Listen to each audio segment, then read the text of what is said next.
ഇവനാണ് മിസ്റ്റർ സുധാകരൻ. ഇക്കഴിഞ്ഞ ലീവിന് നാട്ടിൽ ചെല്ലുമ്പോ ഞാൻ തന്നെ കരുതി സുധാകരന്റെ വീടാണെന്ന്, അവന്റെ വീടാണെന്ന്. അമ്മാതിരി ഭരണമാണ് ഇവൻ വീട്ടിൽ.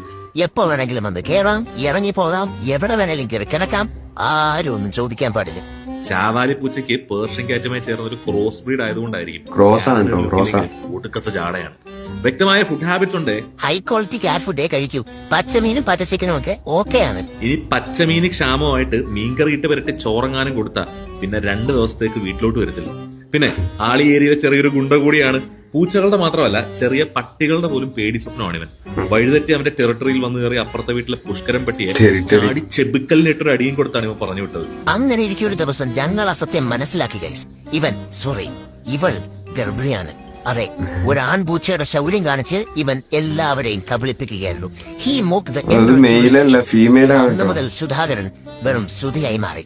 ഗർഭത്തിന് ഉത്തരവാദിയായി മിസ്റ്റർ കുന്നം പൂച്ചയും അപ്പുറത്തെ വീട്ടിലെ സുന്ദരി പൂച്ചയും ഒക്കെ സംശയിച്ചെങ്കിലും അവരൊക്കെ ഇവളുടെ വെറും ബെസ്റ്റുകൾ മാത്രമായിരുന്നു.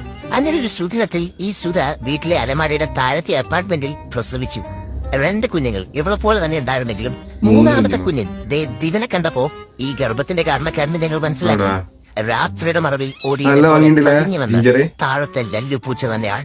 എന്തായാലും കുഞ്ഞുങ്ങൾ വന്നതോടെ അവർ ഫാമിലിയായി പുതിയ അപ്പാർട്ട്മെന്റിലേക്ക് താമസവും മാറി. ബട്ട് സന്തോഷത്തിലാണിത് സംഭവിച്ചത്.